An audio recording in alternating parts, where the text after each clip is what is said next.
They say love makes you do crazy things. But what about guilt? What about the kind of guilt that sits in your chest like a stone, growing heavier with every breath you take? My name is Elena Cordova, and this is the story of how I built a paradise for the man I destroyed, then made sure he could never leave it. Some people might call what I did love. Others might call it a prison. But here's what I know. When you take everything from someone, when you shatter their entire world with one selfish decision, there's no redemption. There's only the desperate, clawing need to make it right. Even if making it right means building a beautiful lie. Even if it means swallowing the only key to the truth. Let me take you back to where it all began. Mexico City, 2019. I was 32 years old, working as an architect for one of the biggest development firms in Latin America. My life was a carefully constructed blueprint, every line precise, every angle calculated. I didn't believe in chaos. I didn't believe in fate. I believed in control. And then I met Santiago Reyes. He wasn't like the other men I'd dated. Santiago was a photojournalist who spent half his life in war zones and disaster areas, capturing images that made the world pay attention. He had this way of looking at you, really seeing you, like you were the most important thing in his frame. We met at my best friend Carmen's wedding. He was there photographing the event, and I was the maid of honor trying not to cry during the vows because I'd never believed I'd find something like that for myself. "You don't cry like someone who thinks love is real," he said to me at the reception, his camera hanging around his neck. "Maybe because I've seen too many blueprints collapse," I replied. He smiled. God, that smile. It was crooked and genuine, and it reached all the way to his warm brown eyes. "Then maybe you've been building with the wrong materials," he said. 3 months later, we were inseparable. 6 months later, I was in love in a way that terrified me. 1 year later, he asked me to marry him on the rooftop of the building I'd designed, my first solo project. He'd strung lights across the entire terrace and scattered photographs everywhere, pictures of us, of moments I didn't even know he'd captured. "Elena," he said, taking my hands, "you build spaces where people can live their dreams. Let me build a life where we can live ours." I said yes. I said yes because I couldn't imagine a future without him. I had no idea that in less than a year, I would make sure he couldn't imagine a future at all. Have you ever loved someone so much that the thought of losing them felt like drowning? Drop a heart if you know that feeling. The night it happened was February 14th, 2021. Valentine's Day. Fitting, isn't it? That the day meant to celebrate love would become the day I destroyed it. Santiago had been away for 3 weeks covering the aftermath of an earthquake in Guatemala. We'd barely spoken, the connection was terrible, and he was working 18-hour days. I was lonely. No, that's not honest enough. I was scared. Scared that his work would always matter more than us. Scared that one day he wouldn't come home. Scared that I was in love with a man who belonged to the world, not to me. My colleague, Diego Fuentes, knew I was struggling. He'd been pursuing me since before I met Santiago, subtle, persistent, always there. That night, he showed up at my apartment with expensive wine and a listening ear. "He'll be back soon," Diego said, pouring me a third glass. "He always comes back." "But for how long?" I asked. The wine was making everything blurry, my vision, my judgment, my boundaries. "You deserve someone who stays, Elena. Someone who chooses you every single day, not just between assignments." The wine kept flowing. His hand ended up on my knee. And God help me, I didn't move it away. I wish I could tell you I don't remember what happened next. I wish I could hide behind the alcohol and the loneliness and the fear. But I remember every terrible second of it. Every choice I made. Every boundary I crossed. I cheated on Santiago.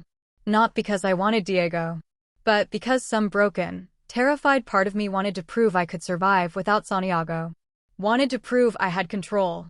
I woke up the next morning to 2 things: Diego sleeping in my bed, and a text from Santiago. "Landing in 2 hours, mi amor. Can't wait to hold you. I have a surprise." The surprise was a key. When he arrived at my apartment, while Diego was rushing to leave through the back entrance like a coward, Santiago was glowing. He held up an old brass key on a leather cord. "This," he said, kissing me, "is the key to our future." I felt bile rising in my throat. Santiago, Wait, let me explain. His excitement was unbearable. You know that land outside Guadalajara that's been in my family for generations? The property my abuelo left me? I nodded, unable to speak. I've been planning this for months. I'm done with war zones, Elena. I'm done being away. I want to build something with you, literally build it. A home. Our home. We can design it together. You're the architect. I'll document every stage. We'll create something beautiful. He put the key in my hand. This is the key to that land. To our future. To choosing each other every day. The same words Diego had used. The irony was a knife twisting in my chest. When have you wanted to confess something but knew it would destroy everything? Have you ever kept a secret that was eating you alive? Let me know in the comments. I tried to tell him. God, I tried. 3 times that week, I opened my mouth to confess. But every time, I saw how happy he was. How he'd wake up early to sketch house plans, asking my opinion on window placements and garden designs. How he'd stopped taking international assignments and was planning our entire future. And Diego was avoiding me. He'd transferred to another division. Sent one text, it was a mistake. I'm sorry. I won't tell anyone. It was like the universe was giving me a way out. So I took it. I told myself it was one night. One terrible mistake that would only hurt Santiago if he knew. Why destroy him with the truth when I could simply never let it happen again? That's what cowards tell themselves, isn't it? We spent the next month planning. Santiago wanted to break ground in April. I designed the most beautiful house I'd ever created, all windows and light, built into the hillside, surrounded by gardens. A heaven. It's perfect, Santiago said, looking at my renderings. Just like you. The guilt was a living thing inside me, growing heavier. But I buried it. Until March 19th. The day Diego's wife called me. Is this Elena Cordova? Her voice was shaking. Yes, who? My name is Valentina Fuentes. I think you know my husband, Diego. My blood went cold. He left me a note, she continued. Before he drove his car into a concrete barrier last night. The doctors say he might not wake up. And in the note, he said he couldn't live with what he'd done. He said your name, Elena. He said he was sorry for ruining your life. The room tilted. I need to know what happened, Valentina said. I need to know why my husband is in a coma and why he wrote your name in what might be a suicide note. I couldn't breathe. I'm so sorry, I whispered. We work together, but I don't. Don't lie to me. Her voice cracked. I've lost everything. Don't take my right to the truth too. I hung up. My hands were shaking so badly I dropped the phone. Santiago found me on the bathroom floor 20 minutes later, sobbing. Elena, what happened? What's wrong? And I told him. Not all of it. Not the worst of it. I told him Diego had tried to kiss me weeks ago and I'd rejected him, and now he was in a coma from a car accident and his wife thought it was my fault. It's not your fault, Santiago said, holding me. You didn't do anything wrong. But I had. And the weight of that lie was crushing me. 3 days later, Santiago and I were driving to Guadalajara to see the land. He wanted to cheer me up. I'd been distant since Diego's accident, and Santiago thought getting out of the city would help. Once we're out there, he said, squeezing my hand as he drove, once you see the actual place, you'll remember why we're doing this. Fresh start, Elena. New beginning. I was staring out the window, barely listening. My phone buzzed. A message from an unknown number. This is Valentina. Diego woke up. He told me everything. Everything. You deserve to burn in hell, and I'm going to make sure everyone knows what kind of person you really are. My heart stopped. Elena? You okay? Santiago glanced at me. I need you to pull over. What? Why? Santiago, please, just. Elena, what's going on? You've been acting strange all week. Pull over. He swerved to the shoulder, tires crunching on gravel. What is happening? His voice was rising. Talk to me. I looked at him. At this man who loved me completely. Who'd given up his career for us. Who was building me a heaven. And I knew I had to tell him. Santiago, that night Diego came over. My phone rang. Valentina. I didn't answer, but she left a voicemail. In my panic, I'd left the volume up. Her voice filled the car. You cheated on him, Elena. You slept with my husband and then let him take all the guilt while you played innocent. Diego told me everything before they sedated him again. And I'm going to tell Santiago myself if you don't. You have until tomorrow. The silence in the car was deafening. Santiago's face. I'll never forget his face. What? His voice was barely a whisper. What is she talking about? Santiago. Tell me she's lying. His hands gripped the steering wheel. Tell me she's confused or angry or... I can't. Those two words. I watched them hit him like bullets. You. He couldn't even finish the sentence. With Diego? When? Valentine's Day. You were in Guatemala. He came over and I was drunk and lonely and... Stop. His voice was cold. Hollow. Just stop. He put the car in drive. What are you doing? Taking you home. We're done. Santiago, please. I said we're done. He'd never yelled at me before. I was crying, reaching for him. Please, let me explain. Explain what? That you destroyed us? That everything I gave up was for nothing? That the future I was building was with someone who... Watch out. A truck had drifted into our lane. Santiago jerked the wheel. Everything went into slow motion. The car flipping. Glass shattering. Metal screaming. Santiago's hand reaching for mine. And then, darkness. Have you ever had a moment where 1 second changed everything? Where you'd give anything to go back? Tell me about it below. I woke up 4 days later. Broken ribs. Collapsed lung. Shattered collarbone. But alive. Where's Santiago? Those were my first words. The doctor's face told me everything. Ms. Cordova. I'm so sorry.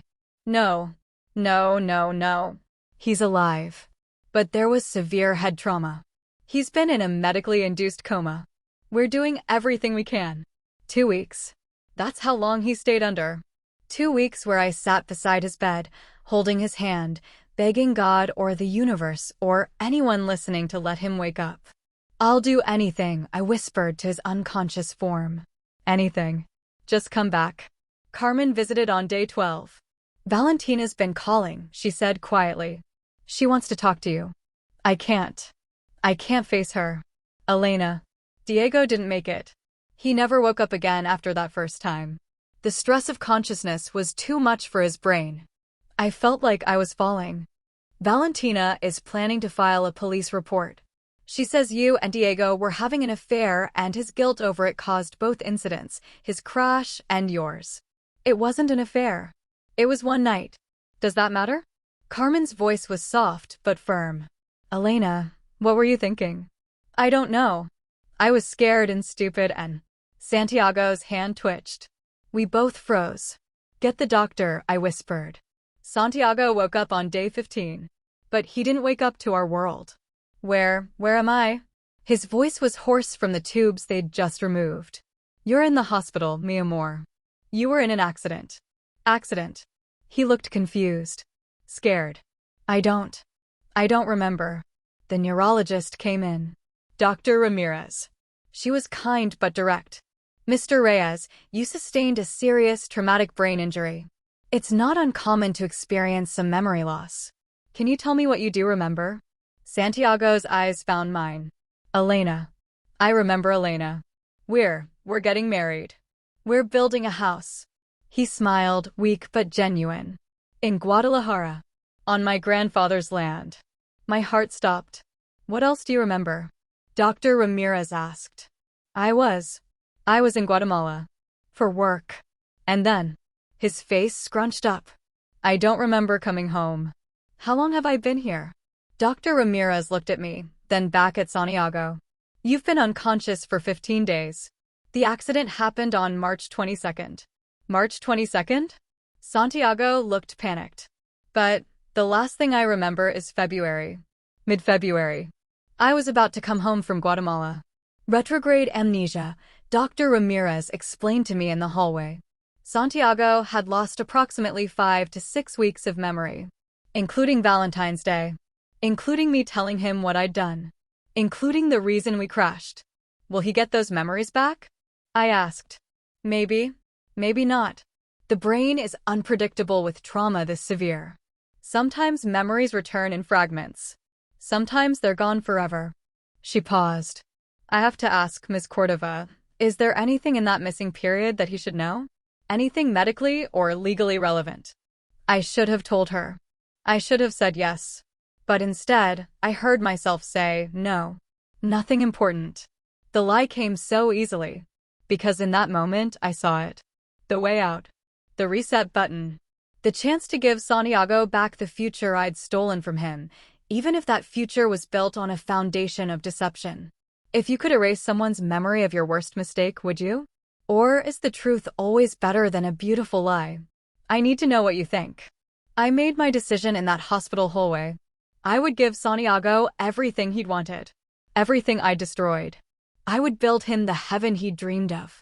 And I would swallow the key to the truth. The first challenge was Valentina.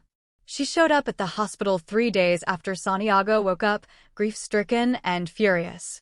I met her in the parking lot. You have no right to keep him in the dark, she hissed. Diego is dead because of what you two did. Santiago deserves to know what kind of person you are. You're right, I said. And I meant it. You're absolutely right. But Santiago almost died, Valentina. The doctors say stress could trigger seizures, could cause more brain damage. If you tell him now, then when? When is the right time to tell someone their fiancé is a cheater and a liar? I had no answer. I loved Diego, she continued, tears streaming. He wasn't perfect, but he was mine. And you took him from me twice. Once when you slept with him, and again when the guilt killed him. I know. And I will carry that for the rest of my life. That's not enough. I know that too. I took a breath. What if I could make sure you're taken care of? Diego's life insurance won't pay out for suicide, but what if there was another way? What if I made sure you and your daughter never had to worry about money? You think you can buy my silence? I think you have a choice. You can tell Santiago the truth and destroy what's left of him. Or you can let me spend the rest of my life making this right. Let me carry the weight. Let me be the one who never gets peace. She stared at me for a long moment. How much? We settled on a number that would drain my savings and require me to sell my apartment. I didn't care. It was the least of what I deserved. Valentina took the money. But before she left, she said, I hope you choke on that secret, Elena. I hope it poisons every happy moment you try to have. She had no idea how right she was.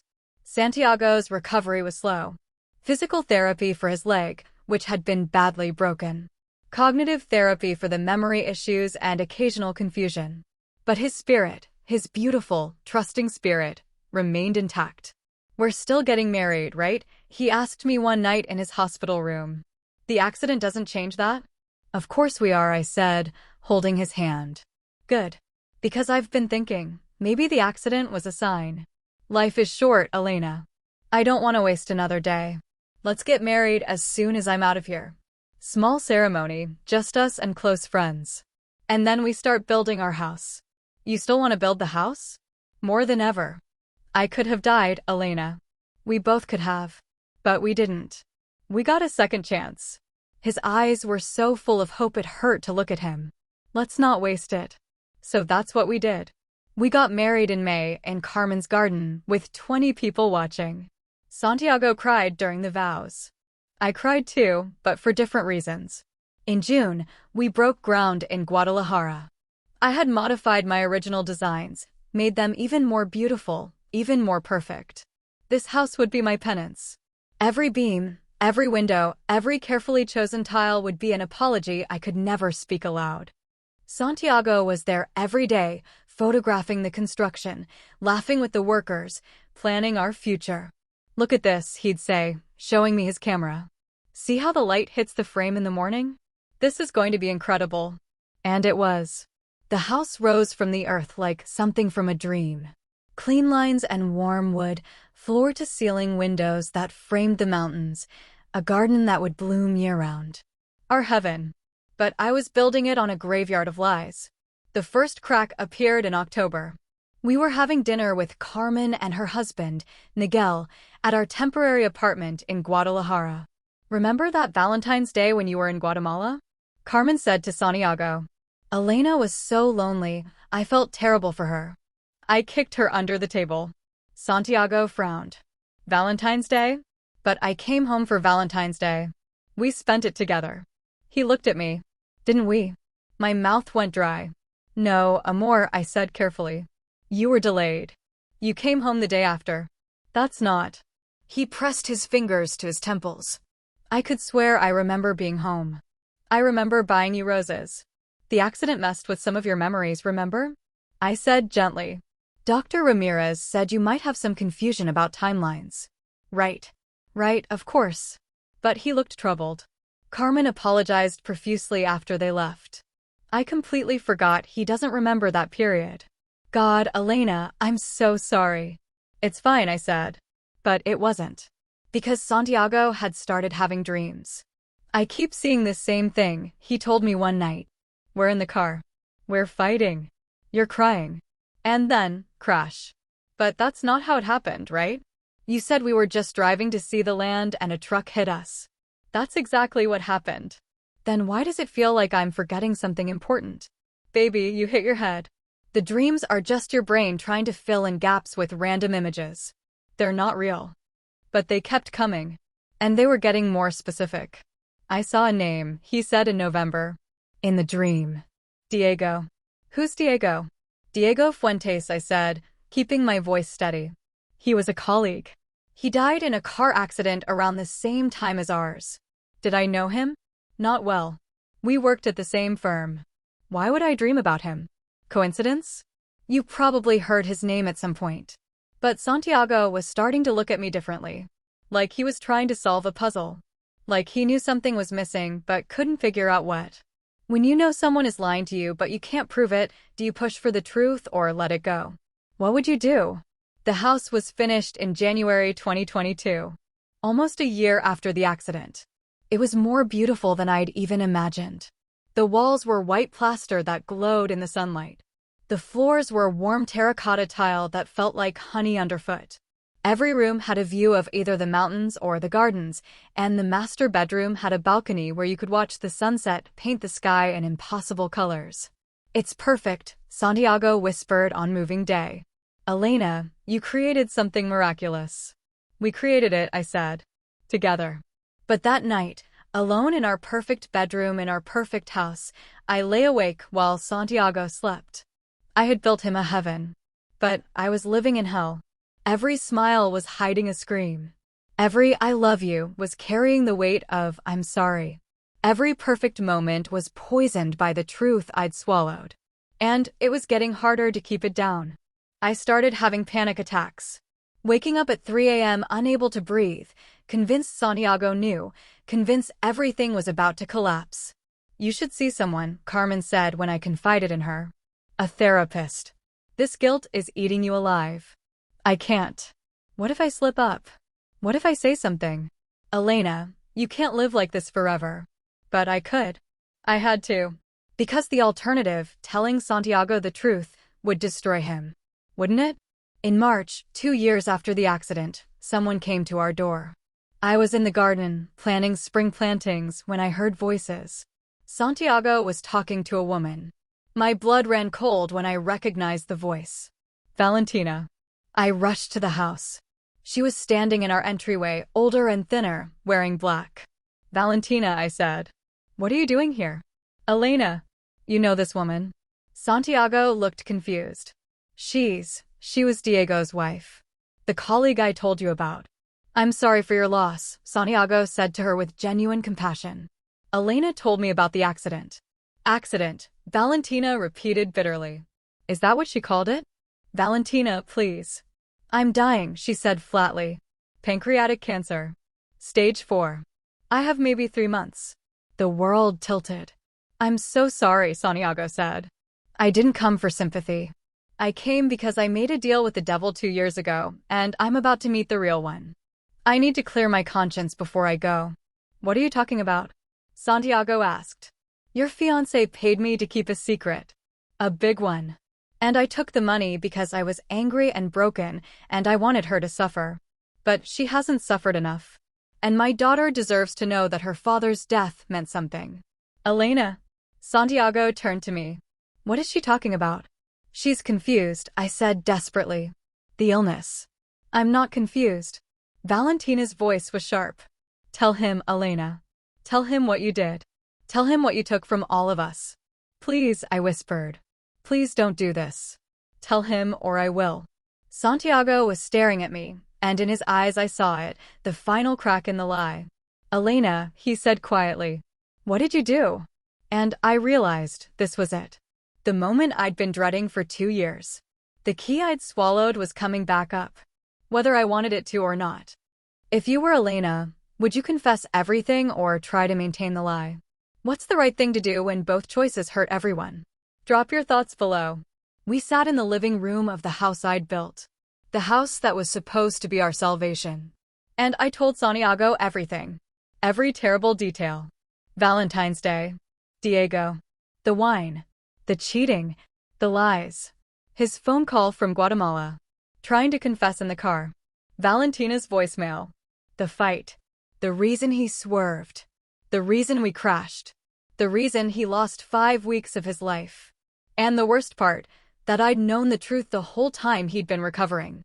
That I'd chosen to let him believe in a future that I'd already destroyed. Santiago didn't interrupt. He sat perfectly still, hands clasped between his knees, staring at the floor. When I finished, the silence was suffocating. Valentina stood. I'm sorry, Santiago. You deserve to know. You both destroyed my husband, and then she bought my silence so she could keep lying to you. I took the money because I wanted her to suffer. But it wasn't enough. Nothing is enough. She left. The door closed. And still, Santiago didn't move. Say something, I whispered. Please. I don't. His voice was hollow. I don't know what to say. I'm sorry. I'm so sorry. You let me marry you. He finally looked up, and his eyes were devastated. You let me stand in front of our friends and family and promise my life to you, and the whole time you knew. You knew what you'd done. You knew why we crashed. You knew I'd broken up with you. You were recovering. The doctors said stress could. Don't. His voice was sharp. Don't you dare hide behind medical reasons. You didn't do this to protect me. You did it to protect yourself. He was right. This house, he continued, looking around. This beautiful house. What is it? Your penance? Your way of buying forgiveness. It was supposed to be. A lie.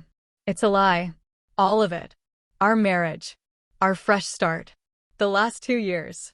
He stood abruptly. I need to leave. Where are you going? I don't know. Anywhere but here. I can't. I can't even look at you right now. He grabbed his keys. Santiago, please don't drive when you're upset. The look he gave me could have shattered glass. Don't you dare, he said quietly. Don't you dare pretend to care about my safety now. He left. I sat in our perfect living room, in our perfect house, and I finally let myself break. Santiago didn't come home that night. Or the next night. Or the night after that. He was staying at a hotel in Guadalajara, Carmen told me. He'd called her, asked her not to tell me which one.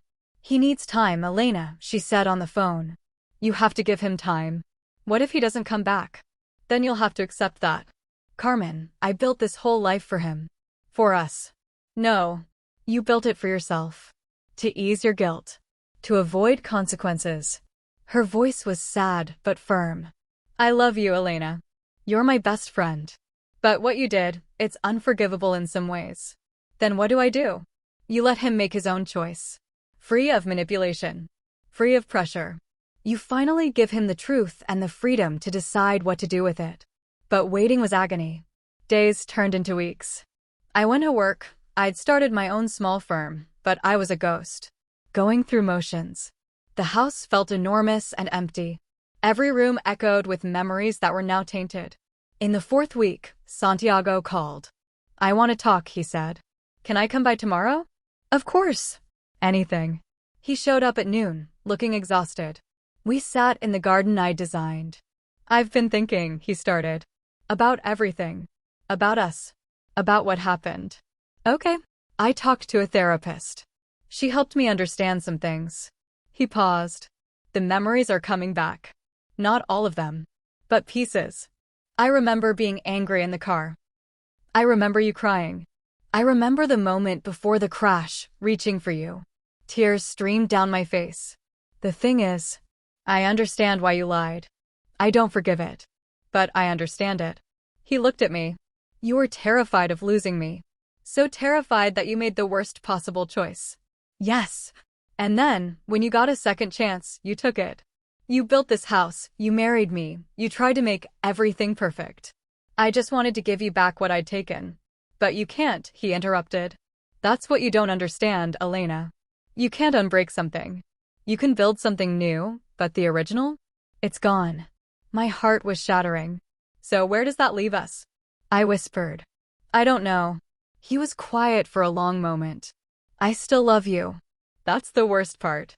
After everything, some stupid part of me still loves you. But I don't trust you. And I don't know if I ever can again. Then what do we do? I think. He took a shaky breath.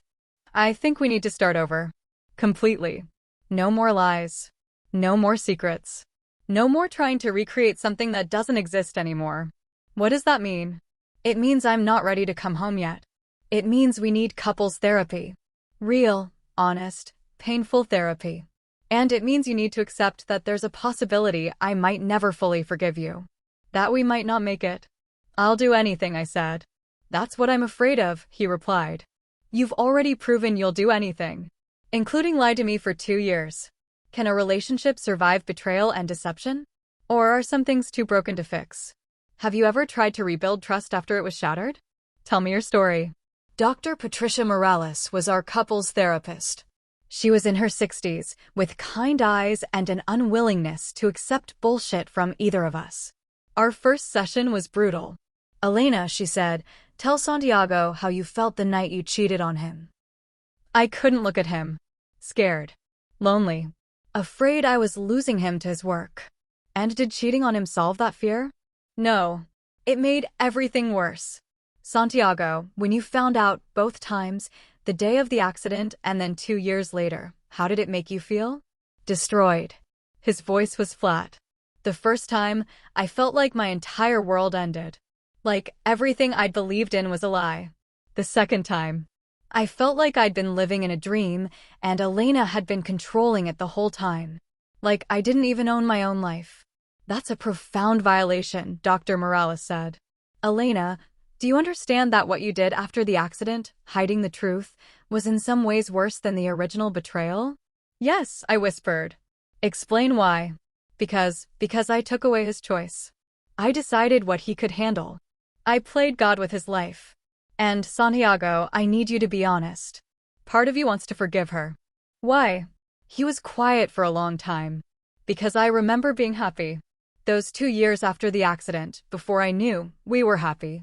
We laughed together. We built something beautiful together. And some part of me wants to believe that wasn't all fake. Was it fake, Elena? No, I said firmly. My love for him was never fake. The circumstances were lies, but what I felt, that was real. But how can he believe that? Dr. Morales pressed. If you could lie about something so fundamental for 2 years, how can he trust anything you say? And that was the question neither of us could answer. Therapy became our weekly ritual. Sometimes it helped. Sometimes it made things worse. Santiago moved back into the house after 3 months, but into the guest bedroom. I'm not ready, he said. I need my own space. We lived like roommates who were in love but couldn't touch each other. I'd make coffee in the morning. He'd thank me politely. We'd eat dinner together, talking about surface things, the weather, his photography projects, my work. But at night, we'd lie in separate rooms, separated by a wall that might as well have been made of concrete. I miss you, I told him one night, standing in his doorway. I'm right here, he said. You know what I mean. He put down his book. Elena, I'm trying. But every time I look at you, I see 2 people. The woman I fell in love with and the woman who lied to me for 2 years. And I don't know how to reconcile them. What can I do? Nothing.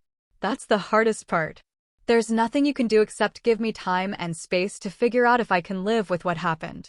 And if you can't, then we'll have to make harder choices. In therapy, Dr. Morales gave us exercises. Santiago, you need to express your anger.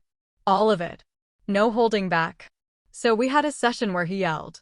where he told me exactly how much I'd hurt him, how betrayed he felt, how angry he was that I'd stolen 2 years of his life.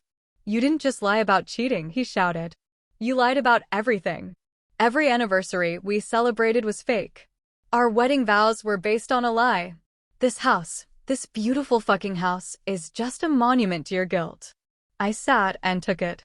Because he was right. But then Dr. Morales turned to me. "Elena, you've been punishing yourself for years. You need to express what you're feeling too. Not to justify what you did, but to be honest." "I hate myself," I said quietly. "Every single day, I hate myself for what I did. I hate that I was so weak and scared that I destroyed the best thing in my life. I hate that I lied. I hate that I built something beautiful on a rotten foundation. But most of all, I hate that I hurt the one person who loved me completely." I started crying. I would take it all back if I could. I would rather have told you the truth and lost you honestly than have these 2 years of beautiful lies. Because now I have to live knowing I'll never know if you're with me because you truly forgave me, or just because you can't remember how to leave. Santiago's expression softened slightly. "I'm with you because I choose to be here," he said. "Even if I don't fully trust you. Even if I'm angry. I'm choosing to try." "Why?" "Because." He looked away. "Because the alternative is losing you completely. And I'm not ready for that either." It wasn't forgiveness. But it was something. 6 months into therapy, something shifted. We were having dinner on the terrace, the one that overlooked the mountains, where the sunset turned everything golden. "I want to tell you something," Santiago said. "Okay." I've been having more memories come back. Fragments of that day. Of the fight in the car. My stomach dropped. "What do you remember?" "I remember being so angry. Angrier than I'd ever been in my life. But I also remember." He paused. "Right before we crashed, when I saw the truck coming, my only thought was protecting you. Not rage. Not betrayal. Just, I need to save Elena." Tears filled my eyes. Even in that moment, when I'd just found out what you'd done, when my world was ending. "I still loved you. That's what I can't escape." He looked at me. "I've spent 6 months trying to kill that love. Trying to logic my way out of it. But I can't." "Santiago. Let me finish. I can't kill the love. But I also can't forget what happened. So I have a choice. I can let the betrayal define us forever, or I can decide that we're more than our worst moments." "What are you saying?" "I'm saying I want to try to really forgive you. Not forget, I'll never forget. But forgive. Move forward. Build something new that isn't weighed down by the past." "How?" "I don't know yet. But maybe that's okay. Maybe we figure it out as we go." He reached across the table and took my hand. It was the first time he'd voluntarily touched me in 6 months. I held on like my life depended on it. "I love you," I whispered. "I know," he said. "I love you too. Even when I don't want to. Even when it hurts." That night, he came to my room. Not for sex. Just to hold me. We lay in the dark, his arms around me, and for the first time in years, the weight on my chest lifted slightly. "We're going to be okay," he whispered into my hair. I wanted to believe him. God, how I wanted to believe him. When someone chooses to forgive you when they don't have to, how does that change you? Have you ever received forgiveness you didn't deserve? How did it feel? But life has a way of testing you when you think you've finally found solid ground. 2 weeks after Santiago moved back into our bedroom, I came home from work to find him sitting in the living room, staring at his laptop. His face was ashen. "What's wrong?" I asked. "I got an email today. From someone claiming to be Diego's daughter, Isabella." My blood turned to ice. She's 18 now. Just started college. And she wanted to reach out because her mother died last year. I know. Valentina. And apparently left her a letter explaining everything. About Diego's affair. About the money you paid. About all of it. Santiago. Isabella wants to meet us. She says she needs to understand what happened to her father. She says her mother's letter painted you as a monster, but she wants to hear our side. What did you tell her? I haven't responded yet. I wanted to talk to you first. He looked up at me. Elena, we've been doing so well. We've been healing. But this, if we meet with her, it's going to bring everything back. All the pain. All the guilt. Then we don't meet her. We can't just ignore her. Her father is dead. Her mother is dead. She deserves answers. She deserves the truth, I corrected. But the truth is going to hurt her. Diego made his choice. He's the one who couldn't live with the guilt. That's not our fault. Santiago stood abruptly. Isn't it though? If you hadn't. Don't put this all on me. My voice rose. Diego was a grown man who made his own choices. Yes, I slept with him. Yes, it was wrong. But he's the one who drove his car into a barrier. That's not on me. You don't get to absolve yourself that easily. We were yelling now. The first real fight since he'd moved back to our bedroom. I'm not trying to absolve myself. I've carried the guilt for 3 years. I built you a fucking heaven because of the guilt. But I can't take responsibility for every consequence of every mistake forever. Then what do we tell Isabella? We tell her the truth. We tell her that her father and I made a terrible mistake. That I was in a relationship, he was married, and we both betrayed people we loved. That he couldn't handle the guilt, and it led to his death. That I'm sorry, but that I can't carry his choices for him. Santiago stared at me. When did you get so cold? The words hit like a slap. I'm not cold. I'm surviving. There's a difference. Is there? Because sometimes I look at you and I wonder if the woman I fell in love with is still in there, or if the guilt and the lies changed you into someone else. Maybe they did, I said quietly. Maybe that's what happens when you swallow the key to the truth. Maybe it changes you from the inside out. We stood in our beautiful living room, in our beautiful house, and the distance between us felt infinite. We agreed to meet Isabella at a cafe in Guadalajara. She looked exactly like Diego. Same dark eyes, same sharp features. It was like seeing a ghost. Thank you for meeting me, she said softly. She was nervous, young, grieving. Of course, Santiago said. We're so sorry for your loss. Both of your parents. My mom. Isabella's voice cracked. She was so angry for so long. The letter she left me explained why, but it felt incomplete. Like there was more to the story. She looked at me. She said you were having an affair with my father. That when he tried to end it, you threatened to tell his wife, to tell her, and that's why he crashed his car. Is that true? No, I said firmly. That's not what happened. I told her the truth. All of it. One night. Both of us drunk and stupid and making the worst possible choice.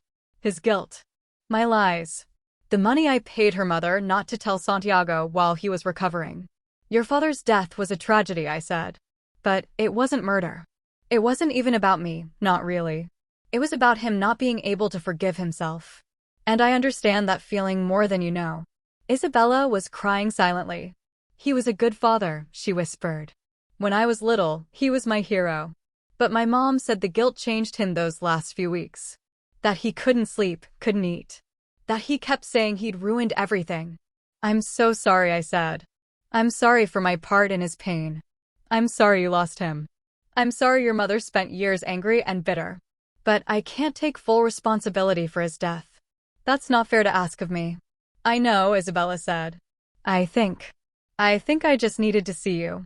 To understand that you're real people who made real mistakes, not just villains in my mother's story. She wiped her eyes. Can I ask you something? Anything, Santiago said. Do you think people can really forgive? Like, truly forgive and move past something terrible? Santiago looked at me, then back at Isabella. I think forgiveness is a choice you make every day. Not once. Every single day, you wake up and decide, am I going to carry this anger, or am I going to try to move forward? Some days are easier than others. And do you forgive her? Isabella asked him directly. I'm trying to, he said honestly. It's the hardest thing I've ever done. But yes, I'm trying. Isabella nodded slowly.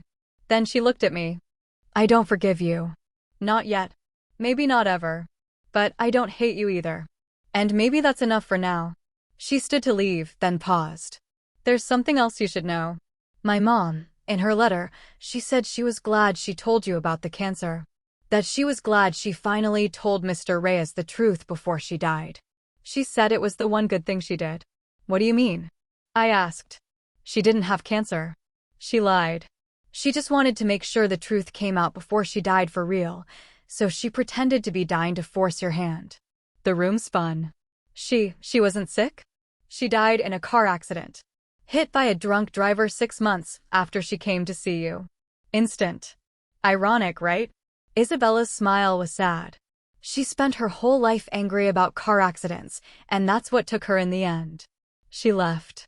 Santiago and I sat in silence. She lied, I finally said. Valentina lied to force me to confess. Does it matter? Santiago asked. The truth would have come out eventually anyway. Wouldn't it? He didn't answer. Because we both knew the truth, I might have kept lying forever. The key I'd swallowed might have stayed down forever. And in some alternate universe, we might still be living in our beautiful heaven, built on beautiful lies, perfectly happy in our perfect ignorance. If you could live in a beautiful lie forever or face a painful truth, which would you choose? Is happiness based on deception still real happiness? That night, Santiago and I lay in bed, staring at the ceiling. I want to do something, he said suddenly. What? I want to renew our vows. For real this time. No lies. No secrets. No hidden truths. Just us, choosing each other with full knowledge of who we are and what we've done. I turned to look at him. You want to marry me again? I want to marry the real you.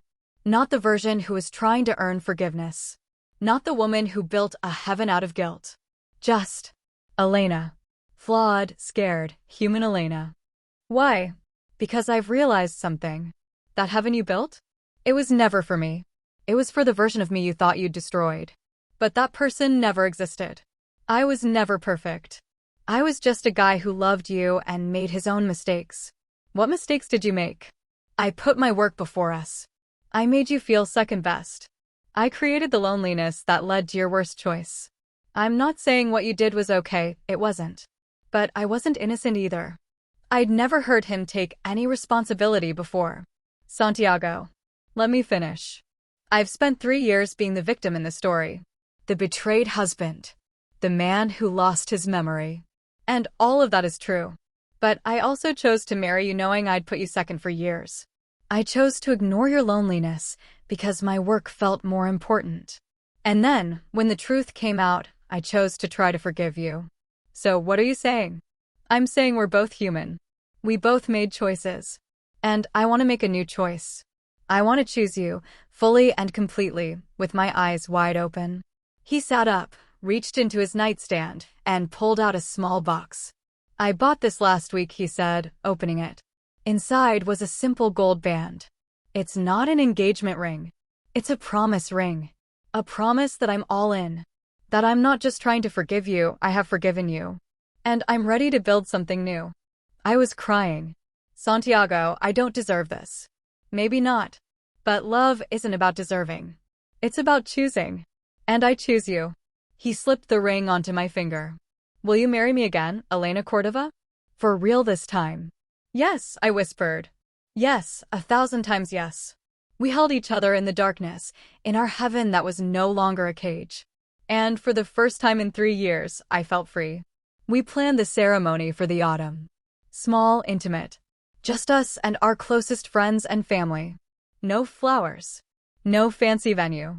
We decided to do it right here, in the house. In the heaven I'd built. Because Santiago was right, it was time to reclaim this space. To make it ours for real. Carmen helped me prepare.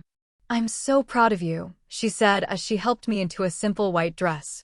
Both of you. The way you fought for each other. I almost destroyed us, I said. But you didn't. You both chose to fight. That's what matters. The ceremony was at sunset on the terrace overlooking the mountains. Dr. Morales officiated. Marriage is not about perfection, she began. It's about commitment. About choosing each other even when it's hard. Especially when it's hard. When it was time for the vows, Santiago went first. Elena, 3 years ago, I married you believing in a perfect future. Today, I marry you knowing the truth that there is no such thing as perfect. But there is real. There is honest. There is choosing to love someone even when they've hurt you. His voice wavered. You broke my heart. You lied to me. You made choices that I still don't fully understand. But you also showed me what real love looks like. It's not the easy moments. It's the hard ones. It's the choice to stay when leaving would be simpler. It's building something beautiful even when you're terrified it will collapse. He took my hands. I promise to choose you every day. I promise to be honest, even when it hurts. I promise to remember that we're both human, both flawed, and both worthy of forgiveness. I promise to build our future together with full knowledge of our past. I was sobbing. Then it was my turn. Santiago, I can't stand here and promise I'll never hurt you again. Because I'm human and humans make mistakes. But I can promise that I will never lie to you again. I will never hide the truth to protect myself. I took a shaky breath. I built you a heaven and then I swallowed the key. I thought I could control the narrative, control the pain, control the outcome. But all I did was trap us both. Today, I give you the key. I give you the truth. I give you the real me, scared, flawed, imperfect, and so deeply in love with you. I promise to honor your forgiveness by becoming worthy of it. I promise to be brave enough to be vulnerable. I promise to build our future on truth, not guilt. And I promise that every day, I will work to be the woman you chose to forgive. Dr. Morales smiled through her own tears. Then by the power vested in me, and by the choice you've both made to love each other fully and honestly, I pronounce you husband and wife. Again. Santiago kissed me. And the sun set over the mountains, painting our heaven in gold. Have you ever had a second chance at something precious you almost lost? What did it teach you about forgiveness and fresh starts? 5 years after our second wedding, life had settled into something I never thought possible. Not perfect, but real. Santiago and I had built a photography and architecture firm together. He'd document the projects I designed, turning them into art. We traveled together for work, never spending more than a few days apart. The house, our heaven, had become home in the truest sense. We'd added a studio for Santiago, a drafting room for me, and a garden that had grown wild and beautiful. But there was one room we'd never touched. The guest bedroom where Santiago had stayed during our separation. We'd kept it exactly as it was, a reminder of how close we'd come to losing everything. Why don't we turn it into something else? Carmen asked during a visit. A home office? A library? It's a memorial, Santiago said simply. To the people we were before we learned how to really forgive. In therapy, we still went monthly. Dr. Morales called it our honesty room. Every time you walk past it, you remember the cost of lies, she said. That's healthy. As long as it doesn't become a shrine to guilt. It's not guilt, I explained. It's gratitude. Gratitude that we survived. And we had survived. More than that, we'd thrived. Our relationship was deeper, more honest, more resilient than I'd ever imagined possible. We fought sometimes. Real fights about real things. But we'd learned to fight fair, to be honest, to never let resentment fester. I'm angry about this, Santiago would say about some small thing. Thank you for telling me, I'd respond. And we'd work through it. No more swallowing keys. No more building heavens on lies. Just two imperfect people choosing each other, every single day. It arrived on a Tuesday. A letter forwarded from my old architecture firm. The handwriting was shaky, elderly. Inside was a short note and a photograph. The note read, Dear Elena Cordova, my name is Rosa Fuentes. I am Diego's mother. My granddaughter Isabella gave me your contact information. I have been debating whether to write this letter for 5 years, since my son's death. I need you to know something that Valentina never told anyone. Diego did not die because of guilt over your affair. He died because he had a brain tumor. We found out 3 weeks before his death. Inoperable. The doctors said it was causing personality changes, mood swings, impaired judgment. The night he came to your apartment, he wasn't himself. The tumor was already affecting his decisions, his impulses. And the night he crashed his car, he had a seizure while driving. It wasn't suicide. It was the tumor. Valentina knew. The autopsy showed it. But she was so angry, so hurt by the affair, that she let everyone believe it was guilt that killed him. She let you and Mr. Reyes carry that weight. I stayed silent because I was grieving and Valentina was my daughter-in-law, and I didn't have the strength to fight her narrative. But she's gone now. And I'm 83 years old, and I don't have much time left myself. I can't meet my maker knowing I let you carry a burden that wasn't yours. My son's death was a tragedy. But it wasn't your fault. It was never your fault. I hope this brings you peace. Rosa Fuentes. The photograph was of Diego as a child, smiling, healthy, full of life. I read the letter 3 times. Then I walked outside to where Santiago was photographing the sunset. You need to read this, I said, handing it to him. I watched his face as he read. Watched the shock, the disbelief, the dawning realization. All this time, he whispered. Valentina let us think. She wanted us to suffer, I said. And we did. Santiago sat down hard on the terrace steps.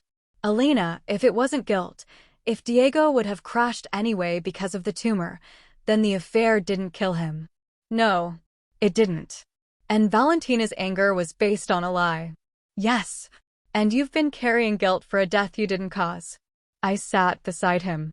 I'm still guilty of cheating, of lying to you. Those things are real. But not of killing a man. We sat in silence as the sun set over the mountains. How do you feel? Santiago finally asked. I don't know. Lighter? Angry? Sad? I looked at him. How do you feel? Angry at Valentina for letting us suffer unnecessarily. Sad for Diego and Rosa. And, he paused. Grateful. Grateful. That we worked through everything without this information. That we chose forgiveness not because we had to, but because we wanted to. If we'd known from the beginning that Diego's death wasn't really caused by guilt, would we have done the hard work?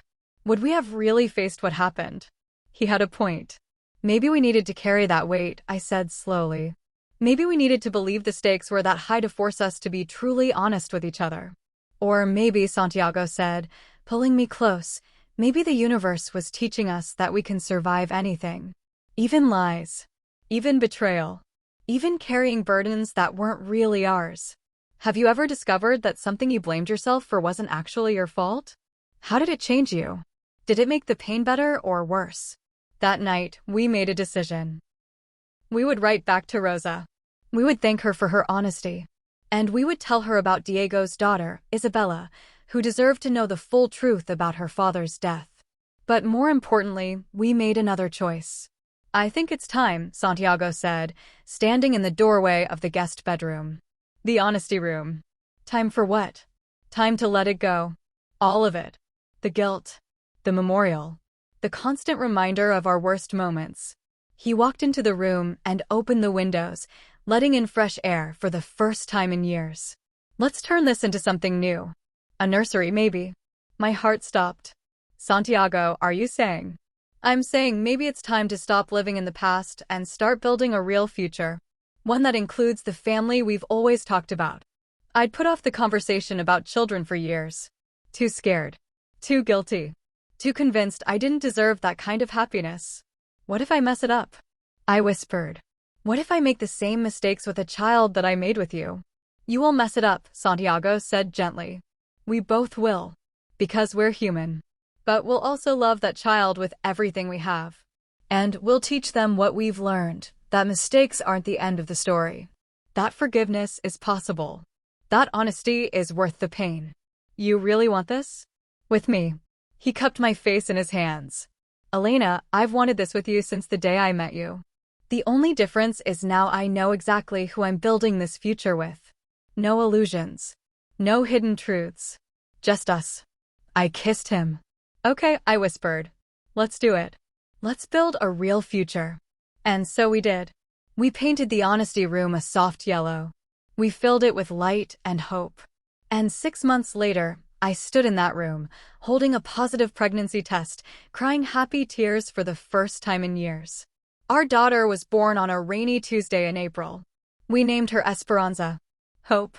She came into the world screaming, red-faced and perfect, and when the doctor placed her in my arms, I understood something I'd never understood before. This was redemption. Not the heaven I'd built from guilt. Not the vows I'd repeated from shame. But this tiny human who existed because Santiago and I had chosen each other despite everything. She's beautiful, Santiago whispered, his finger wrapped in her tiny hand. She's ours, I said.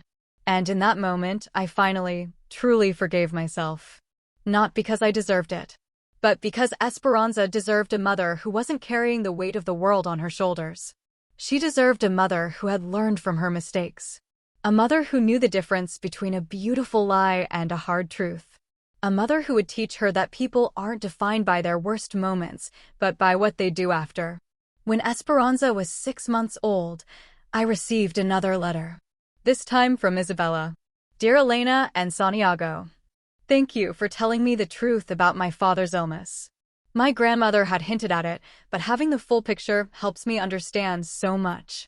I've spent the last 5 years angry at everyone. My father for leaving, my mother for her bitterness, you for your part in it all. But I'm tired of being angry. I'm in my final year of medical school now. Neurology. I want to understand the kind of tumor that took my father. I want to help other families facing the same thing. Maybe that's my way of making meaning from tragedy. I heard you had a baby. Congratulations. I hope you teach her about forgiveness. About how messy and complicated and necessary it is. And I hope someday, when I have my own family, I'll be brave enough to forgive the way you two have forgiven each other. With respect. Isabella. I showed the letter to Santiago while Esperanza napped in his arms. She's going to be okay, he said softly. How do you know? Because she's choosing to build something meaningful from pain. Just like we did. He looked down at our daughter, peaceful in sleep. You know what I think about sometimes? What? That day in the car. Before the crash. I remember being so angry I couldn't see straight. And then I remember seeing the truck and thinking I need to save her. You told me that before. But what I didn't tell you is what I thought right after. In that split second before impact, I thought, even if she broke my heart, I still want her to live. I still want her to have a future, even if it's without me. Tears streamed down my face. That's when I knew, he continued. That's when I knew that love isn't about deserving. It's about choosing. And I chose you then, even in my anger. And I choose you now in peace. I choose you too, I whispered. What's the most powerful example of forgiveness you've ever witnessed? How did it change the people involved? Share your story. 10 years after I built the heaven, 21 years after I met Santiago, I sat on our terrace watching the sunset. Esperanza was in the garden, now 9 years old, teaching her little brother, 5-year-old Mateo, how to identify different flowers. Santiago was photographing them, capturing the golden light on their faces. Carmen and Miguel were visiting, their own teenagers running wild through the house. This was my life now. Not perfect. Not without scars. But real. Honest. Beautiful in its imperfection. Mom, Esperanza called. Come see the roses. I walked down to the garden where my children played in the space I designed so many years ago. Did you know, Esperanza said seriously, that roses have thorns to protect themselves? I didn't know that, mi amor. Papa says that's like people. We have thorns too, to protect ourselves when we're hurt. I glanced at Santiago, who smiled. That's very wise, I said. But he also says that roses grow toward the sun, even with thorns. That's like love, right? Out of the mouths of children. Yes, baby. That's exactly like love. That evening, after the children were in bed and our guests had gone home, the doorbell rang. It was late, almost 10 p.m. Santiago and I exchanged glances. When I opened the door, I barely recognized the woman standing there. Isabella. But she was different. Older, obviously, now in her late 20s. But also lighter somehow. The anger that had surrounded her like a cloud was gone. I'm sorry for showing up unannounced, she said. I was in Guadalajara for a medical conference and I couldn't leave without seeing you. Please, come in, Santiago said. We sat in the living room, the same room where so much of our story had unfolded. I'm married now, Isabella said, showing us a simple wedding band. His name is Rafael. He's a pediatrician. We met in med school. Congratulations, I said warmly. And I'm pregnant. Her hand moved to her still flat stomach. 3 months. We just found out last week. That's wonderful news, Santiago said. It is. But it also brought up everything. All the questions about my father, about family, about what kind of parent I want to be. She looked at me directly. I wanted to see you because I need to say something I should have said years ago. You don't have to. I do. Please. She took a breath. I forgive you. For the affair, for the part you played in my father's pain, for all of it. Not because you asked for it, but because I need to let it go before I become a mother myself. I felt something break open in my chest. Isabella. My grandmother, before she died 2 years ago, she told me something.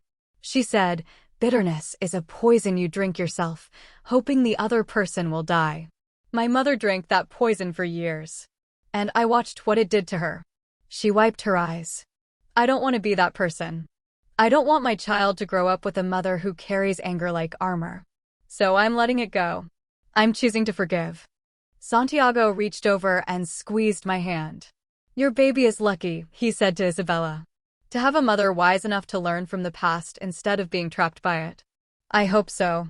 She smiled, sad but genuine. Can I tell you something strange? Of course. In medical school, I studied my father's case. The tumor, the progression, everything. And I realized, even if the affair had never happened, he would have died. Maybe not that day, maybe not that way, but within months. The tumor was too aggressive. She looked at both of us. All this time, I blamed you for taking him from me. But the truth is, I was always going to lose him. The affair didn't kill him. The universe did. And maybe he spent his last few weeks feeling something, even if it was guilt and confusion, rather than just slowly fading away from the tumor. It was a profound reframing. I never thought about it that way, I whispered. Neither did I, until I had to study cases just like his. Death is random and cruel sometimes. And we, the living, we spend so much time trying to assign blame, to make it make sense. But sometimes there's no one to blame. Sometimes terrible things just happen. Before Isabella left, she handed me a small package. What's this? I asked. Something I found in my father's things. Something I think belongs to you now. I opened it carefully. Inside was a journal, Diego's journal. I read it, Isabella said.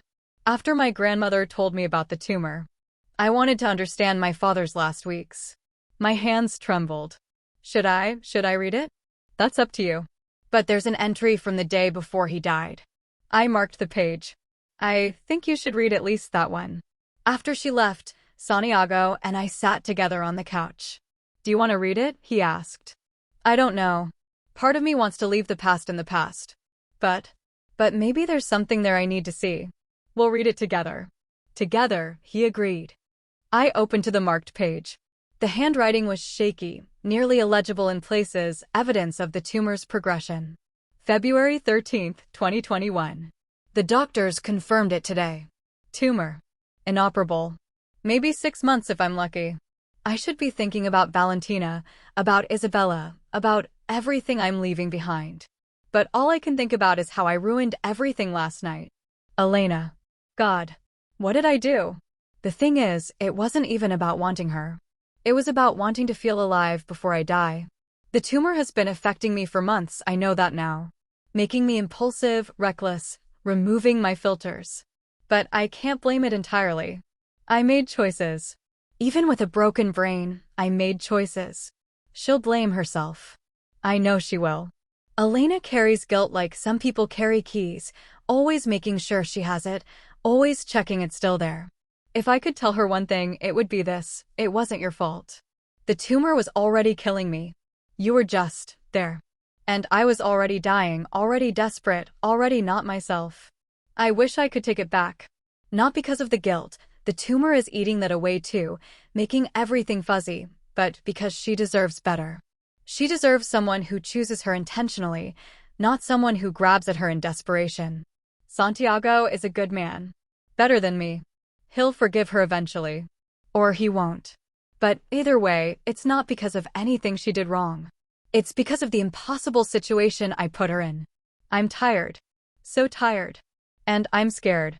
If I crash my car tomorrow, it won't be suicide. It'll be the tumor. The seizures are getting worse. But if it happens, please, someone tell Elena, it wasn't her fault. The entry ended there. I was sobbing. Santiago was crying too. He knew, I whispered. He knew he was dying, and he still wanted me to know it wasn't my fault. And Valentina read this, Santiago said, anger creeping into his voice. She read this and still let you believe you'd killed him. She was in pain. She needed someone to blame. That doesn't make it right. No, but it makes it human. We sat in silence for a long time. Finally, Santiago said, "Do you feel different? Now that you know what he was thinking?" "I don't know. Lighter, maybe, but also sad. Sad that he died scared and guilty. Sad that he never got to make peace with any of it. But you can make peace with it now. Can I? Elena, you've been carrying this for over a decade. Diego himself said it wasn't your fault. You have permission from him, from me, from everyone, to let it go." I looked at my husband. At the man who had every reason to hate me and chose love instead. "I think I'm ready," I said. "I think I'm finally ready to stop building heavens and start living in the real world." "When have you finally let go of something you'd been carrying for years? What did it feel like? Was it sudden or gradual?" The next morning, Santiago and I woke early, before the children. We had decided to do something symbolic. In the garden, we dug a small hole beneath the oldest tree, a jacaranda that had been planted when we first broke ground on the house. I brought the brass key. The original key to the property that Santiago had given me all those years ago. The key that had become a symbol of the truth I'd swallowed. "Are you sure?" Santiago asked. "I'm sure." I also brought a letter I'd written the night before. A letter to the woman I'd been, terrified, guilty, desperate to control everything. "Dear past Elena, I forgive you. You were scared and you made terrible choices. You hurt people you loved. You built walls out of lies and called them heaven. But you also fought. You didn't give up. You chose the hard path of honesty eventually. You learned. And most importantly, you learned that love isn't about being perfect. It's about being brave enough to be real. I'm burying this letter and the key because I don't need them anymore. I'm free. With love and forgiveness. Elena." I placed the letter and the key in the hole. Santiago added something too, a photograph from the day after the accident. Him unconscious in the hospital bed, me holding his hand, both of us broken. "Why that photo?" I asked. "Because it represents the moment we could have lost everything. But we didn't. And I want to remember that we survived, not by pretending it didn't happen, but by facing it head-on. We covered the hole with earth. Planted a small rosebush on top. Thorns and all," Santiago said, smiling through tears. As we stood there, hands covered in dirt, the sun rising over the mountains, Esperanza's voice called from the house. "Mom, Dad, where are you?" "We're here, mi amor." I called back. She ran out in her pajamas, Mateo toddling behind her. "What are you doing?" "Planting a new rose," Santiago said. "Want to help us water it?" And so we did, all four of us, watering the rose that grew from the burial ground of our past. Starting fresh. Together. I'm sitting on the terrace again. It's become my favorite spot over the years, this place where I can see the entire property, the house we built, the garden that's grown wild and beautiful, the mountains that watch over it all. I'm 62 now. Santiago is 65, his hair more silver than black, his face lined with laugh lines and sun damage from decades of photography. Our children are grown. Esperanza is 24, an architect like me, working in Mexico City and dating a wonderful woman named Sofia. Mateo is 20, studying photography and journalism, following in his father's footsteps. They visit often, filling the house with noise and life and the chaos of young adulthood. The house itself has aged too. The white walls are slightly weathered. The terracotta tiles are worn in places. The garden is overgrown in spots, cultivated in others. It's imperfect. It's real. It's home. Carmen visits today, as she does every Sunday. We're older now, both of us. Slower. But our friendship has only deepened with time. "Do you ever think about it?" she asks as we sit with our coffee. "The whole thing with Diego and the accident and everything?" "Sometimes, I admit. But not with guilt anymore.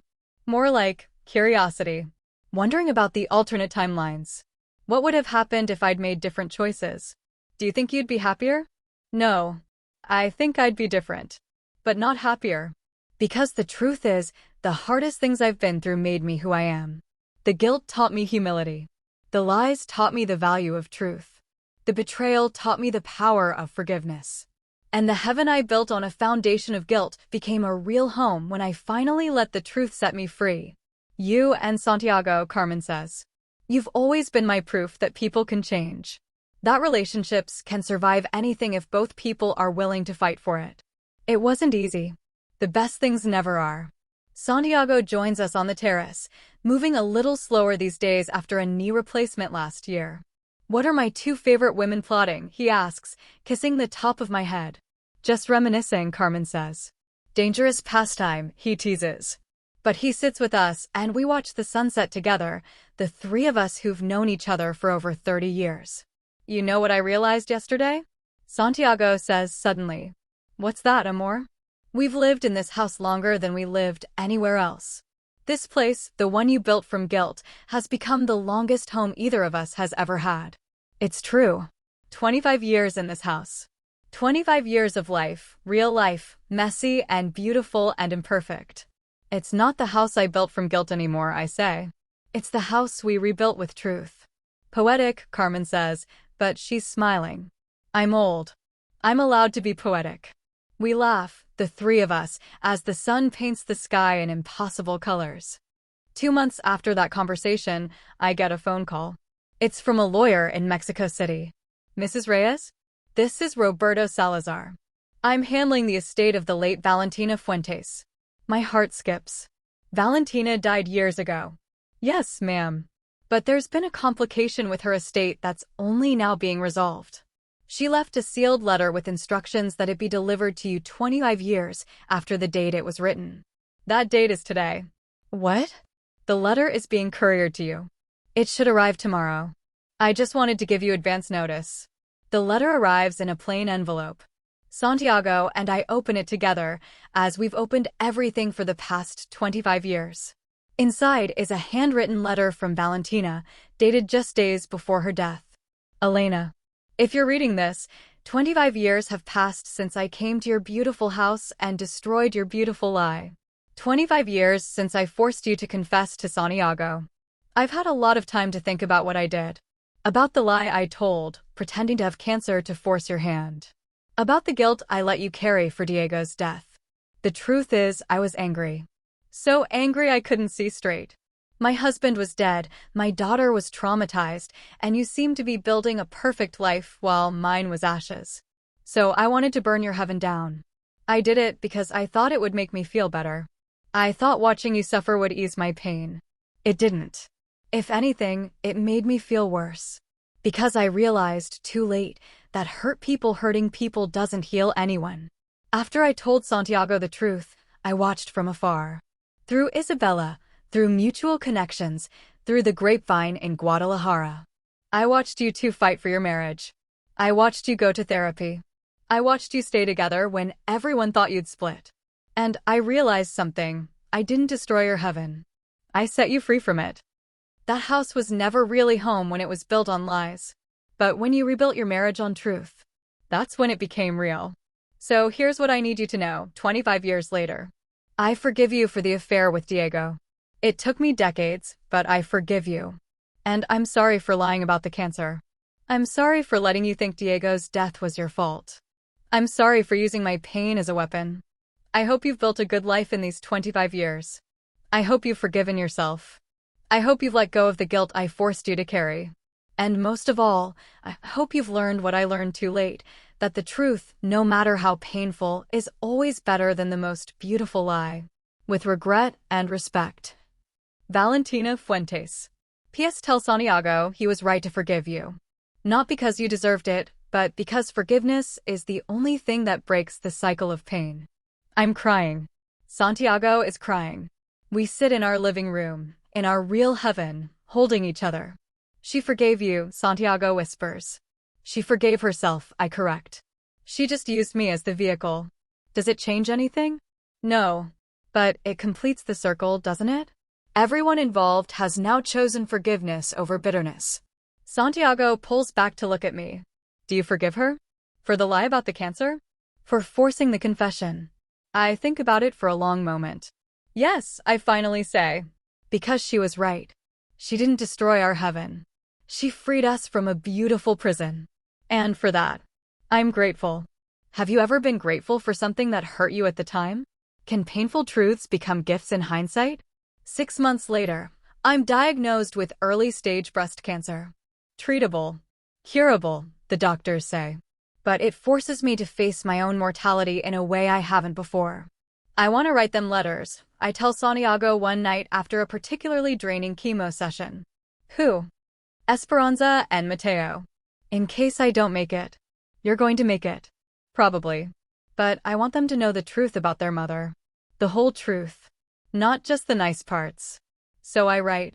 I tell Esperanza about the affair, about the lies, about building a heaven on guilt. I tell Mateo about forgiveness, about the power of choosing truth over comfort. I tell them both about their father, about his impossible capacity for forgiveness, about how he chose love over anger every single day. And I tell them about the key. My darling children. Your mother built a heaven once, then swallowed the key. It was the most beautiful and most terrible thing I ever did. But here's what I learned. You can't build a real future on a false foundation.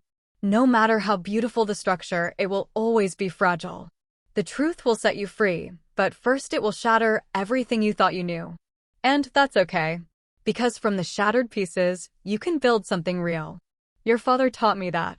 He taught me that forgiveness is a choice made daily, not once. He taught me that love isn't about being perfect. It's about being honest. I hope you never make the mistakes I made. But if you do, I hope you're brave enough to face them. I hope you're brave enough to tell the truth, even when a lie would be easier. I hope you're brave enough to ask for forgiveness without deserving it. And I hope you're brave enough to forgive others the way your father forgave me. This house you grew up in. It was built on guilt and lies. But it became a home because your father and I chose truth over comfort. That's my legacy to you. Choose truth. Always. Even when it costs everything. With all my love. Mom. I seal the letters and give them to Santiago. Only give them these if I don't make it, I say. You're going to make it. And I do. The cancer goes into remission. I'm one of the lucky ones. But I keep the letters sealed, stored away. A reminder. A legacy. A truth I want my children to know someday, when they're ready. I'm 70 years old now. Santiago is 73. We're sitting on the terrace, where else, watching our grandchildren play in the garden. Esperanza has 2 children now, twins, a boy and a girl, 7 years old. Mateo has a daughter, just turned 4. The house is full of life and noise and chaos. Just the way we always dreamed it would be. Abuela, one of the twins calls. Tell us the story again. Which story, mi amor? The story of how Abuelo built you a house. I smile. The story has been simplified over the years, made child-appropriate. Well, I begin. Your Abuelo was a photographer, and I was an architect. And we decided to build a house together, right here on this land. And it took forever, the other twin adds. It did take a long time. But do you know why? Why? Because the first time we tried to build it, we built it wrong. We built it on shaky ground. So we had to start over and build it right. How do you build a house right? Mateo's daughter asks. You build it on truth, Santiago says, joining the story. You make sure the foundation is strong and honest. Otherwise, no matter how beautiful the house looks, it will always be fragile. The children nod seriously, not fully understanding but absorbing it anyway. These stories we tell become part of them. These lessons we've learned become their inheritance. Later, after the children are asleep and it's just Santiago and me on the terrace, he says, do you have any regrets? It's a question he's asked me before over the years. My answer has changed each time. Not anymore, I say. I used to regret the affair. Then I regretted the lies. But now? I just see it all as part of the story. The painful parts and the beautiful parts are all woven together. That's very evolved of you. I'm old. I'm allowed to be evolved. We laugh. What about you? I ask. Do you regret forgiving me? Never. Not once. He takes my hand. You know what I regret? What? That I waited so long. That I spent months punishing you, punishing us, when we could have been healing. You needed that time. Maybe. But I could have chosen forgiveness sooner. I could have chosen us sooner. We got there eventually. That's what matters. We sit in comfortable silence, watching the stars appear over the mountains. This house, Santiago says softly. This heaven you built. It really did become heaven, didn't it? Only because we stopped trying to make it perfect, I reply. Only because we let it be real. 5 years later. I'm 75. Santiago is 78. His health is failing. Heart problems, the doctors say. Nothing immediately critical, but the clock is ticking. We both know we're in the final chapter.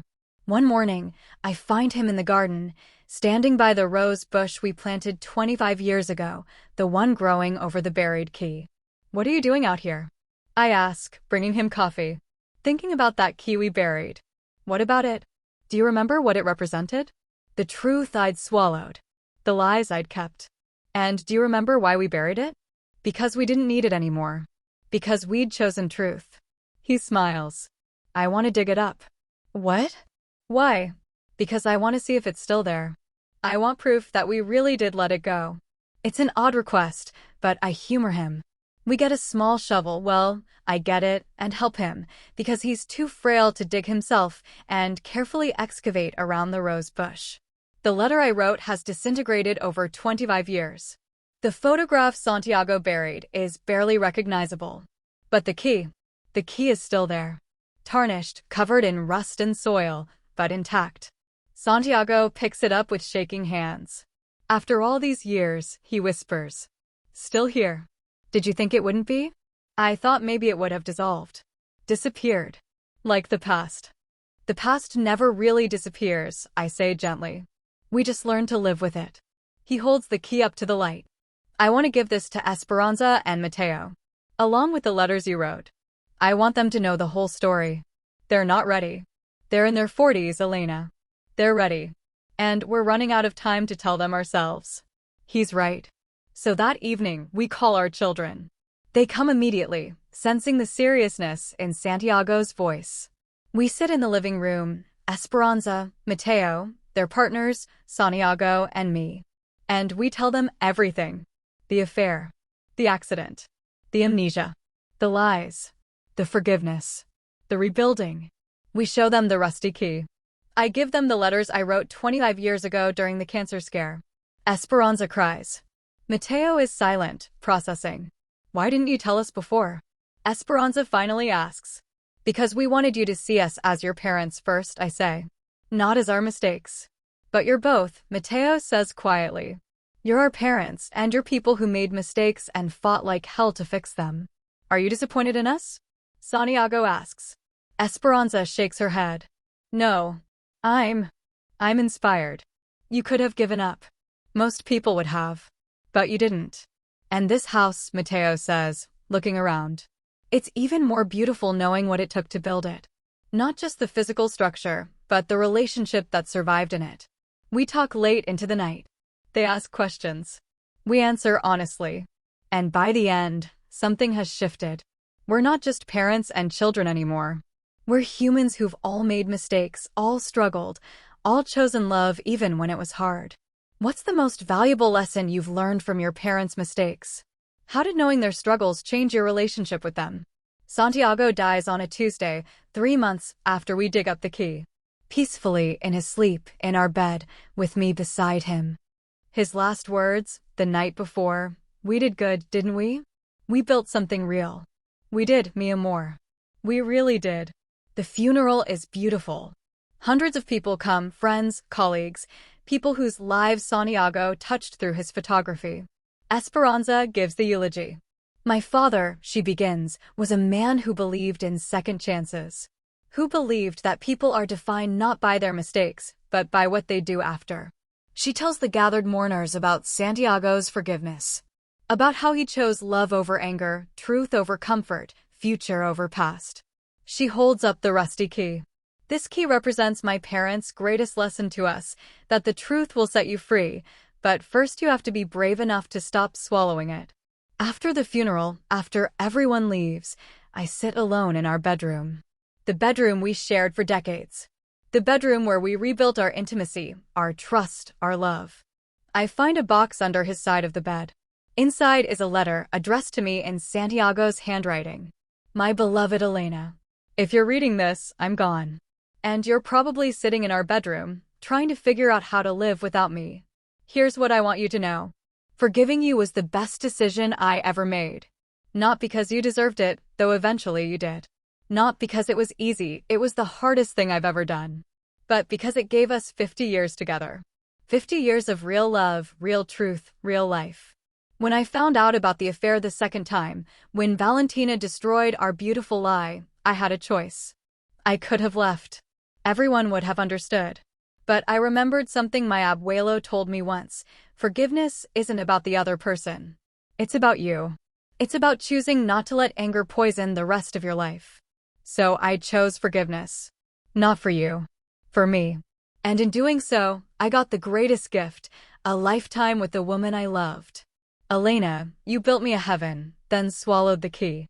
But here's the secret you never realized. I always knew you were lying. Not at first. But within a few months of waking up from the coma, I knew something was wrong. The gaps were too convenient. The timeline didn't add up. The way you flinched when certain topics came up. I knew you were hiding something. But I chose to let you hide it. Because I could see how hard you were trying. How much you loved me. How desperately you wanted to make things right. So I waited. I waited for you to be ready to tell me the truth. When Valentina forced your hand, part of me was relieved. Finally, we could deal with reality instead of pretense. But another part of me was heartbroken for you, because I knew how much courage it took to confess. And I knew that all the beautiful things you'd built were now tainted by the knowledge that they'd been built on lies. Here's what I want you to understand. Those things weren't tainted. Your love was real. Your remorse was real. Your commitment to building a future was real. The only thing that wasn't real was the foundation. And we fixed that. Together. So live, Elena. Live fully and without guilt. Tell our story, the whole story, to anyone who will listen. Because our story proves that people can change. That relationships can survive anything. That truth is always, always better than the most beautiful lie. I love you. I forgive you. I always will. Until we meet again. Santiago. P.S. There's something else you should know. In the box, under this letter, there's a second key. The key to a safety deposit box at Banco Nacional.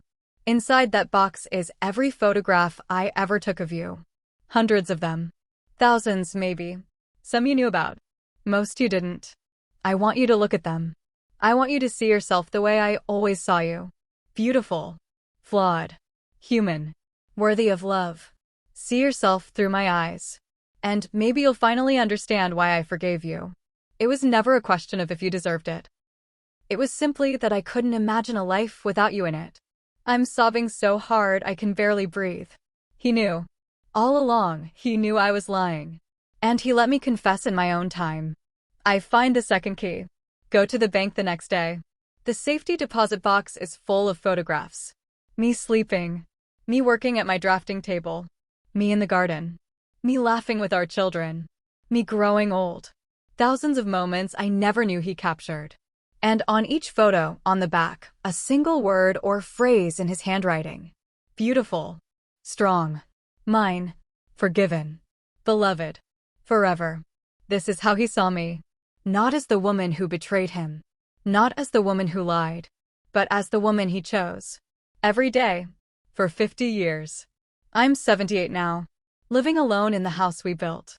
Esperanza and Mateo want me to move closer to them, but I can't leave. This house is my history. My redemption. My home. One day, Isabella comes to visit. She's in her 50s now, a renowned neurologist, grandmother to 3. I'm writing a book, she tells me over coffee on the terrace. About my father. About brain tumors and personality changes and the tragedies that unfold when we don't understand what's happening in someone's brain. That's important work. And I want to include your story. Yours and Santiago's. With your permission. Why our story? Because it shows the ripple effects of tragedy. How one man's illness affected so many lives. But also how forgiveness and truth can heal those ripples. I think about it. On one condition, I finally say. What's that? Tell the whole truth. Don't sanitize it. Don't make me a victim or a villain. Tell it exactly as it happened, messy and complicated and human. Deal. Over the next several months, Isabella interviews me extensively. I tell her everything. She brings a tape recorder, but mostly she just listens. Did you ever regret it? She asks during one session. Building the heaven on lies? Every day for years, I admit. But now? No, because it led to something real. The lies were burned away, and what was left was genuine. Do you think you and Santiago would have made it if you'd told him the truth right away? In the hospital, when he first woke up. It's a question I've asked myself 1,000 times. Honestly? I don't know. Maybe. Maybe not. The amnesia gave us a strange kind of grace period. It let me show him through actions that I loved him before I had to confess with words that I'd betrayed him. So the lie served a purpose. Or maybe I'm just justifying it. That's the thing about the past, we can never know what the other paths would have led to. We only know the path we took. Isabella's book is published 2 years later. It's called The Swallowed Key: Brain Tumors, Betrayal, and the Long Road to Forgiveness. I'm invited to the launch event in Mexico City. The room is packed: doctors, patients, families affected by brain tumors, and people interested in stories of forgiveness and redemption. Isabella reads excerpts. Then she invites me to speak. I'm 80 years old, using a cane, but my mind is still sharp. I walk to the podium and look out at the crowd. My name is Elena Cordova Reyes, I begin. And I'm going to tell you about the time I built a heaven, then swallowed the key. I tell them everything. The affair. The lies. The amnesia. The second wedding. The decades of rebuilding. Santiago's letter. The revelation that he'd known all along. When I finish, there's silence. Then someone in the back starts clapping. Then another person. Then the entire room is on their feet, applauding. Afterward, people line up to talk to me. A woman in her 40s. I cheated on my husband 10 years ago. We're still together, but I've never forgiven myself. Your story gives me hope that maybe I can. A man in his 60s. My wife lied to me about something big. I've held on to the anger for years. Hearing your story makes me think maybe it's time to let it go. A young woman in her 20s. I'm terrified of making mistakes that will define my life. But you showed me that mistakes are just moments, not identities. Each person carries a piece of pain that my story touches. And I realize, this is why Santiago wanted me to tell it. Not to absolve myself, but to help others see that redemption is possible. That truth, no matter how painful, is the only foundation worth building on. What story from your own life could help someone else heal? What truth have you been afraid to share? That night, I returned to the house in Guadalajara. Esperanza drives me. I don't drive much anymore. Are you okay, Mama? She asks as we pull up to the house. I'm good, Mija. Really good. The house is dark and empty. I turn on the lights and walk through each room. The living room where we fought and cried and eventually healed. The kitchen where we cooked thousands of meals together. The bedroom where we rebuilt our intimacy. The guest room. The honesty room, that we eventually turned into a nursery, then a playroom, and now stores boxes of photographs and memories. I walk out to the terrace and sit in my favorite spot. The stars are brilliant tonight. Did I do the right thing? I ask the universe. Ask Santiago, wherever he is. The wind rustles through the jacaranda trees. And I swear I hear his voice. You did the best you could. That's all any of us can do. I pull out a pen and paper. One last letter. One last truth. To anyone reading this after I'm gone. My name is Elena Cordova Reyes. I lived 80 years, loved one man for 50 of them, and spent most of my life learning that perfection is a lie but truth is freedom. I built a heaven once. A beautiful, perfect house on a foundation of guilt and lies. And then I spent decades turning it into a real home by replacing those lies with truth. Here's what I learned. You can't build a real future on a false foundation. No matter how beautiful the structure, it will always be fragile. The truth will destroy some things, but only the things that needed to be destroyed. Forgiveness is not a feeling. It's a choice, made daily. Love is not about deserving. It's about choosing. And redemption is not about erasing the past.